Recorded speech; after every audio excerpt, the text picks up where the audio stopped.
recentemente, mas que veio a brilhantar aqui este nosso plenário, nossa casa, através do seu exercício parlamentar. Passo a palavra a Vossa Excelência, que falará em nome da bancada do governo pelo tempo regimental de 9 minutos. Vossa Excelência tem a palavra. Obrigado, senhor presidente, senhores deputados e deputadas, o público que está nos ouvindo, nos vendo nesse momento.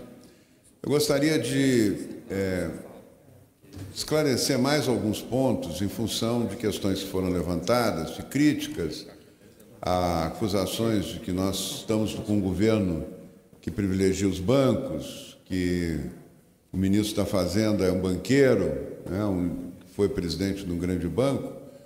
Eu quero só lembrar que os governos passados, principalmente o governo Lula e Dilma, não deixaram de pagar um centavo dos juros aos rentistas. Pagaram religiosamente todos os anos de seus governos e foi exatamente nesses governos que os bancos auferiram os seus lucros maiores da história. E o ministro Meirelles, que está sendo tão injustamente criticado, eu quero dizer que o ministro Meirelles é o responsável pela estratégia econômica de recuperação do país, que conseguiu reduzir uma inflação de 11% praticamente ao ano para menos de 3%, provavelmente 2,5%, num tempo recorde. Foi o ministro que conseguiu reduzir o juro bancário, com a ajuda do presidente do Banco Central, de 14% para 6%. Ele que está sendo acusado de proteger os rentistas, reduziu o juro bancário para o menor nível da história recente do país. E ele, também é bom lembrar, que ele não surgiu da noite para o dia na política brasileira. Ele foi presidente do Banco Central durante todo o período do governo Lula. Então, é um homem que, respeitado tanto por um governo como o governo Lula, como respeitado pelo governo como o governo do presidente Temer, que possibilitou que ele colocasse todo o seu talento à disposição do país e conseguisse esses feitos extraordinários em muito pouco tempo, inclusive com a reativação, com a recuperação da produção brasileira, começando a diminuir o desemprego e começando a melhorar o país.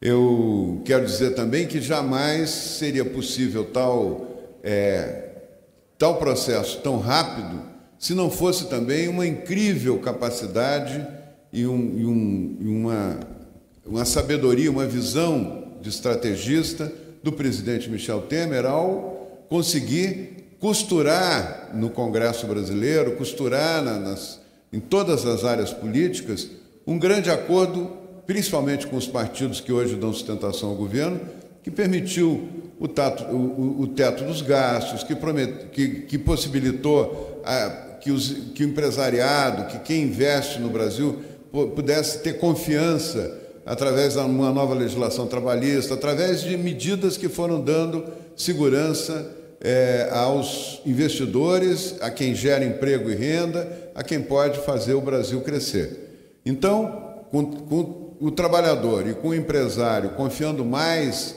na economia, nós conseguimos aumentar o consumo, tivemos o melhor Natal da última década, né? A população voltou a acreditar que o Brasil voltou a ter esperança no futuro do Brasil. Não era a situação que nós encontramos no início de 2016, quando a recessão dominava o cenário, quando os juros estavam em 14%, quando tinha 14 milhões de desempregados, quando a inflação comia mais de 10% do salário do trabalhador a cada ano.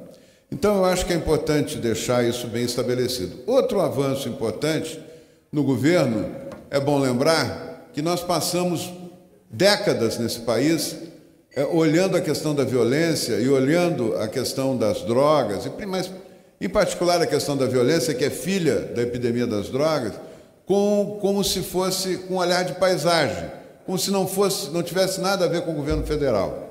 Né?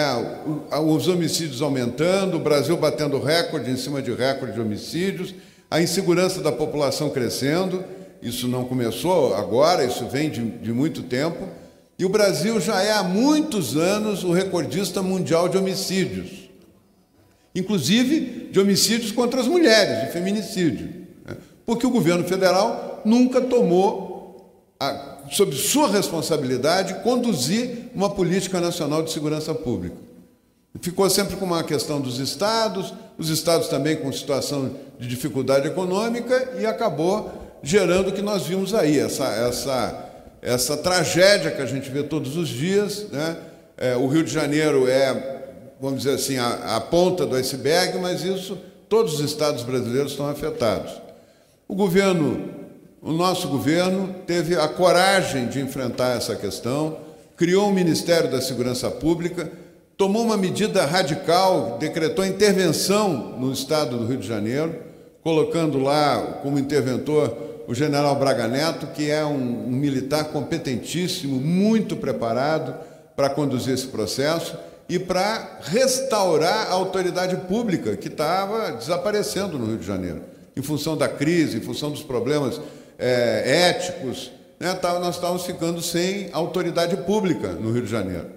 Então, com a presença do general Braga Neto, com a presença mais forte e permanente das Forças Armadas, junto com as Forças de Segurança do Rio, que se juntaram para fazer esse enfrentamento à violência, eu participei desse processo na área social, articulando as medidas na área social, em todas as áreas, saúde, educação, na área geração de emprego e renda, atendendo os jovens, trazendo os jovens no contraturno da escola para atividades que permitiam o seu desenvolvimento melhor. Enfim, em todas as áreas. Meu último ato como ministro do Desenvolvimento Social foi reativar um hotel-escola praticamente dentro da Rocinha, para os jovens da Rocinha poderem fazer a sua formação, e já com acordo com a rede hoteleira, a rede de restaurantes do Rio de Janeiro, para ter emprego, estágios e empregos garantidos para esses jovens.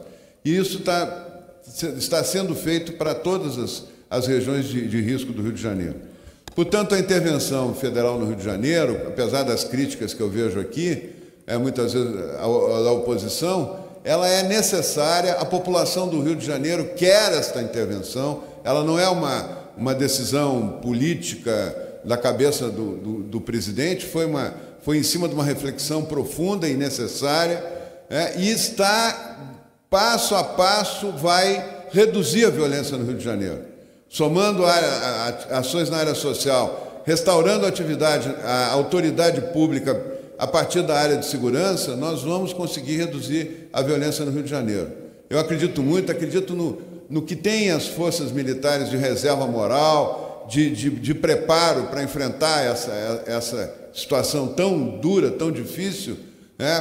Começando pelo seu comandante, o general Vilas Boas, pelo general Braga Neto. Eu acredito muito que nós vamos, passo a passo, reduzir a violência, melhorar a qualidade de vida, garantir uma vida melhor, começando pela população do Rio de Janeiro, mas isso são fatos que estão acontecendo em todo o Brasil. Está havendo com o Ministério da Segurança Pública, o ministro Raul Jungmann tomando medidas corajosas, enérgicas, enfrentando os problemas, vai apurar todos os crimes, sim, não só da vereadora Marielle, mas todos os crimes que foram cometidos no Rio de Janeiro têm que ser apurados, têm que ser enfrentados, as famílias enlutadas têm que ter uma resposta, e eu acredito muito que é por aí, é com um governo que enfrenta, que chama para si o problema, não é para governos que ficaram aí décadas empurrando o problema para os estados e fazendo cara de paisagem como se não fosse nada com eles.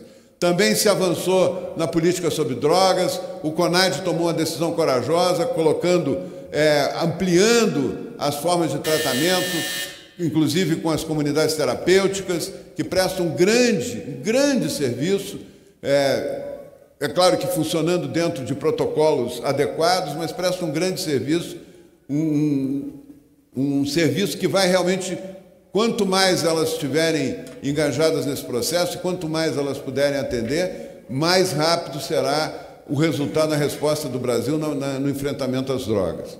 Os ministérios se reuniram, o Ministério da Justiça, que eu queria cumprimentar o trabalho do ministro, o Ministério da Saúde, o Ministério do Desenvolvimento Social, e hoje estão fornecendo 20 mil vagas para jovens com dependência química em todo o Brasil. É o maior número de vagas já oferecidas na história para tratamento da dependência química.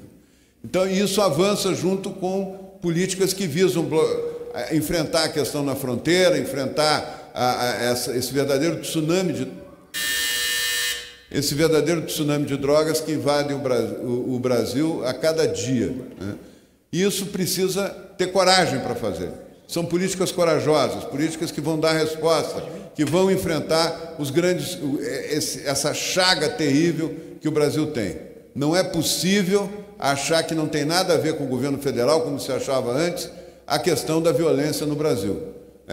E só fazendo discurso, tomando medidas paliativas, sem criar estruturas para enfrentar a violência. Então, eu quero aqui parabenizar o governo e dizer que esse é o caminho. Não importa o que falem, esse é o caminho. E as Forças Armadas cumprem um papel decisivo, fundamental nesse processo, e eu queria cumprimentar aos representantes, ao ministro da Defesa e aos representantes das Forças Armadas também. Muito obrigado.